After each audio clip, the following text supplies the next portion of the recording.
Stephen Hawking, one of the foremost theoretical physicists of the 20th century, stood out not only for his significant contributions to science, but also for his life story full of resilience. Despite being diagnosed with amyotrophic lateral sclerosis, ALS, at a young age, he overcame all challenges to change how we perceive the universe. From the theory of black holes to the concept of time, his discoveries opened new horizons and sparked a passion for science in many generations. Stephen Hawking was not just a researcher, but also a symbol of mental strength, intellect, and a belief in the beauty of knowledge.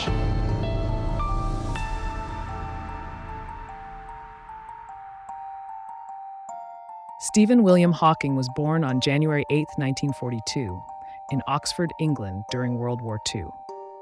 Born into an intellectual family with a father who was a medical researcher and a mother who was a social activist, Hawking inherited an environment that encouraged learning and intellectual exploration from a young age.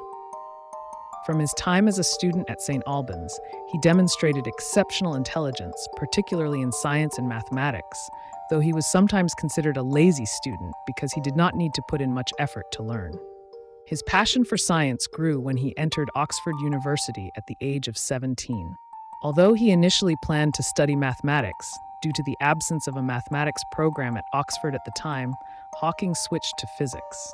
He graduated from Oxford with honors in physics, an outstanding achievement reflecting his extraordinary academic. From that time, his communication with the outside world became dependent on a voice-generating device, a machine specially developed by engineers to suit him, becoming an important part of his life and work. This device allowed him to communicate by selecting words and phrases with small gestures or simply with his eyes, which the computer would then convert into speech.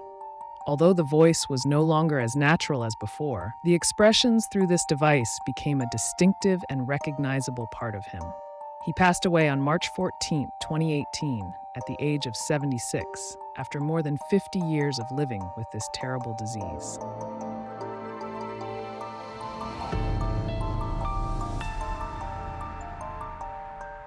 Despite his illness, he made significant contributions to theoretical physics, most notably the theory of Hawking radiation.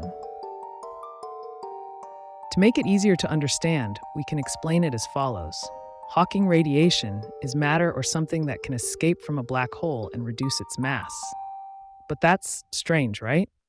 When everyone knows that a black hole is just a region of space-time that specializes in absorbing matter, and nothing can escape from it.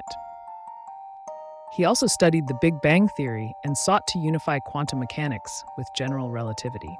So let Detective Beast take a little look at quantum mechanics. Quantum mechanics specializes in studying phenomena that occur on an extremely small scale, such as atomic and subatomic particles, e.g., electrons, protons, neutrons. Unlike classical mechanics, quantum mechanics describes the behavior of these particles using concepts like wave-particle duality, probability, and the uncertainty principle. Among these, the most notable is the phenomenon of quantum entanglement. Explaining it is quite complicated, folks. Detective Beast won't delve into this phenomenon, but if there's an opportunity, Detective Beast will present it to you in another video. For now, let's get back to the applications of quantum mechanics. Scientists have applied the phenomenon of quantum entanglement in long-distance communication technology in an instant time, applied it in quantum computers with faster-than-light speeds. Additionally, in the not-too-distant future, with discoveries in quantum mechanics, who knows, humans might even have the ability to teleport. Furthermore, his book, A Brief History of Time, 1988, helped millions of people better understand the most complex concepts of physics, becoming one of the best-selling science books of its time. If you find this interesting, please like, share, and subscribe to Mr. Satellite. This is the motivation for Mr. Starlight to produce more great videos in the future.